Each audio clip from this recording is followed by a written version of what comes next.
جمعۃ الوداع کسے کہتے ہیں؟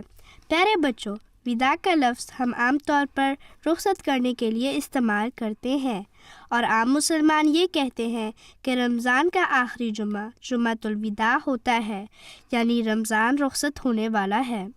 اس لیے وہ اس جمعے پہ عام جمعوں کی نسبت زیادہ مساجد میں جاتے ہیں۔ لیکن آپ کو بتائیں کہ جمعۃ الوداع کا تصور نہ تو قرآن کریم سے ثابت ہے اور نہ ہی کسی حدیث سے، جس کا مطلب یہ ہوا کہ جمعۃ الوداع کا تعلق اسلامی تعلیمات سے ہی نہیں ہے۔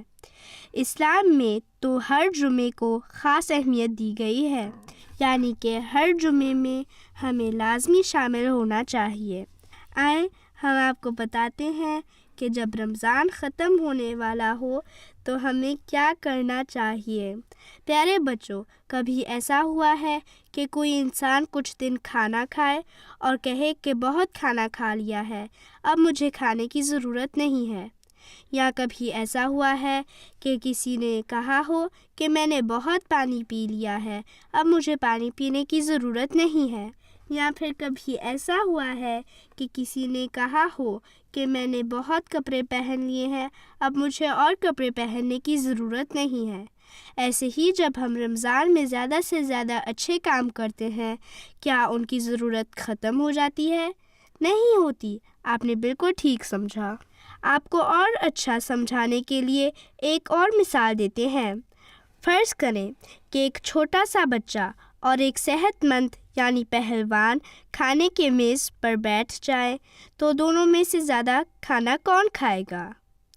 یقیناً وہ شخص جو بڑا ہے، پہلوان ہے، اور وہ جو بچہ ہے وہ یقیناً کم کھائے گا۔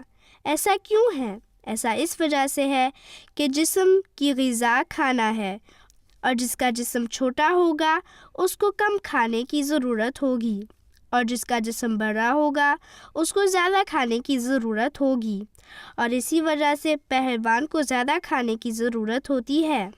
بالکل اسی طرح آپ اللہ کی محبت چاہتے ہیں تو اس کی غذا یعنی کہ کھانا عبادت ہے، اور ایک مومن کا کام ہوتا ہے کہ وہ روحانیت میں یعنی اللہ کی محبت میں ہمیشہ ترقی کرے۔ اور رمضان کے مہینے میں ہم اللہ تعالیٰ کی خاطر قربانی دیتے ہیں، زیادہ سے زیادہ عبادت کرتے ہیں، جس کا نتیجہ یہ ہوتا ہے کہ ہم روحانی طور پہ ایک پہلوان بن جاتے ہیں۔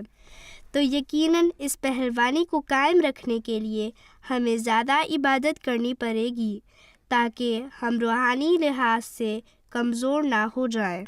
اور اسی لیے ہم نہ رمضان کو اور نہ ہی رمضان کے آخری جمعے کو الوداع کہتے ہیں، بلکہ ایک مومن تو ہمیشہ یہ کوشش کرتا ہے کہ وہ پہلے سے زیادہ اللہ کے قریب ہو جائے اور اللہ کی محبت میں اتنا آگے چلا جائے کہ روحانی لحاظ سے ایک پہلوان ہو جائے۔